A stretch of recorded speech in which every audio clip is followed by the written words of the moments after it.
అనుదినమన్న శ్రోతలకు మన ప్రభువును రక్షకుడై ఉన్న యేసుక్రీస్తు సరిసాటి లేని మహా గొప్ప పరిశుద్ధమైన నామమునందు శుభములు. నేడు 2026 సంవత్సరము ఫిబ్రవరి మాసము 1వ తారీఖు ఆదివారం నాటి ధ్యానాంశము వ్యక్తిగత ప్రార్థన.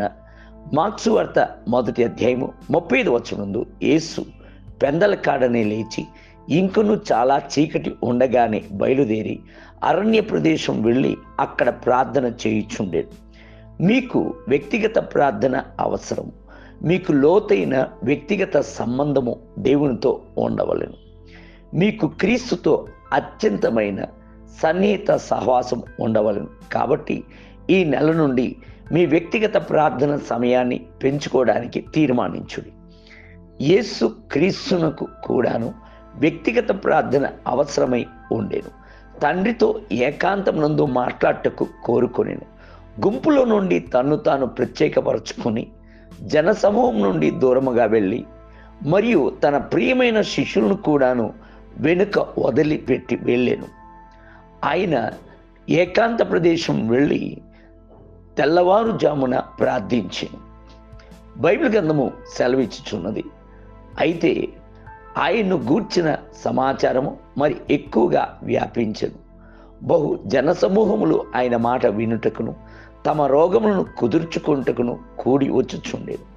ఆయన ప్రార్థన చేయుటకు అరణ్యంలోనికి వెళ్ళాను.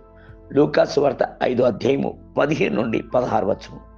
ఆ దినముల యందు ఆయన ప్రార్థన చేయుటకు కొండకు ఎక్కి వెళ్ళాను. రాత్రింతయును దేవునికి ప్రార్థన చేయుచుండెను. మార్క్సు వార్త 6వ అధ్యాయము 46వ వచనం.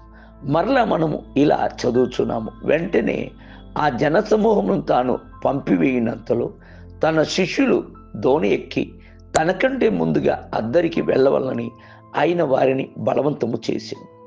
ఆయన ఆ జనసమూహములను పంపివేసి ప్రార్థన చేయుటకు ఏకాంతముగా కొండ ఎక్కిపోయి సాయంకాలం అయినప్పుడు ఒంటరిగా ఉండేను. మత్తయి సువార్త 14వ అధ్యాయము 22 మొదలుకొని 23 వచనం. యేసుక్రీస్తు యొక్క వ్యక్తిగత ప్రార్థన జీవితాన్ని ఎత్తి చూపుటకు అనేక సందర్భాలను బైబిల్ గ్రంథమునందు సూచింపబడి ఉన్నాయి. వ్యక్తిగత ప్రార్థనకు మనకు చాలా అవసరం. అంతరంగ పురుషుని యందు బలమును పొందుకొనుటకు ఇది చాలా ప్రాముఖ్యమైనది. ఎవరైతే తమ దినచర్యను దేవునితో వ్యక్తిగతంగా సంభాషించడం ద్వారా ప్రారంభించువారు దైవిక నడిపింపును పొందడమే కాకుండా ఆ దినాన్ని ఎదుర్కోవడానికి మరియు దాన్ని విజయవంతముగా ముగించడానికి కావలసిన బలమును మరియు కృపను కూడాను పొందుకుంటారు. నేడు చాలామంది ప్రజలు బహిరంగ సభల్లో ప్రార్థిస్తారు, సంఘ సేవల్లో మరియు సమూహ సమావేశంలో ప్రార్థిస్తారు.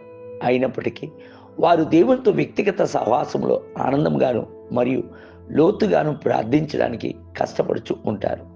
అయితే రోజులు గడిచే కొలది ఆ వ్యక్తిగత ప్రార్థన లేకపోవడం చేత వారి జీవితంలో అలసటయు అస్థిరత్వమును మరియు చివరికి ఓటమికి దారితీస్తుంది. దానియేలు తరచుగా తన స్నేహితులతో కలిసి ప్రార్థించినప్పటికీ వ్యక్తిగత ప్రార్థనకు చాలా ప్రాముఖ్యతనిచ్చింది. బైబిల్ గ్రంథము సెలవిచ్చున్నది. ఇట్టి శాసనము సంతకము చేయబడినని దానియేలు తెలుసుకొనినను అతడు తన ఇంటికి వెళ్ళి యథాప్రకారముగా అనుదినము ముమ్మారు మోక్కాలోని తన ఇంటి పైగది కిటికీలు యెరూషలేము తట్టునకు తెరబడి ఉండగా తన దేవునికి ప్రార్థన చేయుచు ఆయన స్తుతించుచూ వచ్చెను. దానియేలు గ్రంథము 6వ అధ్యాయం 10వ వచనం. దేవుని బిడ్డలారా, ప్రతి ఉదయమును ఏకాంతమునందు రాజులకు రాజును కలవడానికి దృఢమైన తీర్మానము తీసుకోండి.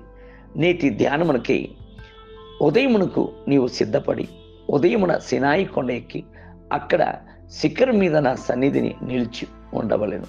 నిర్గమాకాండం 34వ అధ్యాయం 2వ వచనం. నేటి వేద పఠనము ఉదయము నిర్గమాకాండం 27 మరియు 28 అధ్యాయములు. సాయంత్రం మత్తయి సువార్త 21వ అధ్యాయం 1 మొదలుకొని 22 వచనం. ప్రభు ఈ పునరుద్ధాన దినమునందు మిమ్మలను ధారాళముగా దీవించునుగాక. ఆమేన్.